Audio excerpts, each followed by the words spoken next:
Wasal f'nofs triq ix-xogħol ta' tiswija fuq l-interconnector bejn Malta u Sqallija wara l-tlesta x-xogħol fuq L-Ewwel Ġonta, dan wara li l-kejbil ittella minn fond ta' 150 metru. F'konferenza tal-aħbarijiet il-Kap eżekuttiv tal-Enemalta, Jason Vella, spjega li x-xogħol beda minnu fih ma li ġiet identifikata l-ħsara li saret minn ankra ta' bastiment f'Diċembru li għadda. Il-ġonta lej in-naħa ta' Malta hija Lesta u l-kejbil sper qiegħed ukoll imqabbad mal-interconnector li hemm taħt il-baħar. Madankollu spjega li minħabba l-maltemp li qed ilaħħaq il-forza 7 bejn il-fliegu ta' Malta u Sqallija, ix-xogħol li mistenni jiswa 11 miljun euro kellu jieqaf temporanjament. Fil-fatt ittieħdet post żgħira mix-xogħlijiet sakemm jgħaddi l-maltemp għax ovvjament ma jistax ikollok il-kejbil li minn il-baħar qiegħed fuq il-vapur jiġi jissewwa u ovvjament ma jkollokx ċertu stabilità waqt li jkunu qegħdin isiru x-xogħlijiet. Il-Kap eżekuttiv tal-Enemalta Vella spjega li sakemm waslet il-parti l-ġdida tal-kejbil fuq il-post beda jittella il-kejbil minn ġo trinka li jinsab fiha. Fakkar li l-Enemalta għadha iżżomm ir-riserva ta' l-ħsara sabiex iżżomm is-sigurtà fuq il-provvista tad-dawl.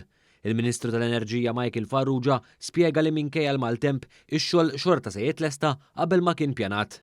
Naħseb tajjeb illi nfakkar illi meta ġara l-inċident fit-23 ta' Diċembru tas-sena li għaddiet konna qegħdin nikkalkulaw u konna qegħdin ngħidu bħala gvern illi hemm ċans illi minimu ta' 6 xhur biex jissewwa l-interconnector.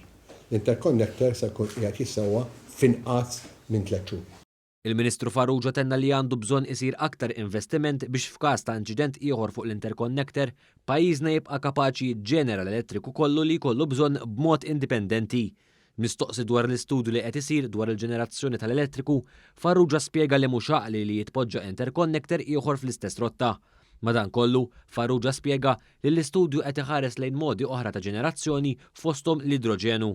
Waqt li nnota li bejn l-2014 u l-2018 id-domanda għall-elettriku żdiedet b'20%, qal li ser isir investiment sostanzjali fl-enerġija li tiġġedded. Ħabbar li fil-ġimgħat li ġejjin se joħorġu aktar skemi bilan li dawk li ma jkollhomx bejt ikunu jistgħu wkoll jinvestu fl-enerġija rinnovabbli.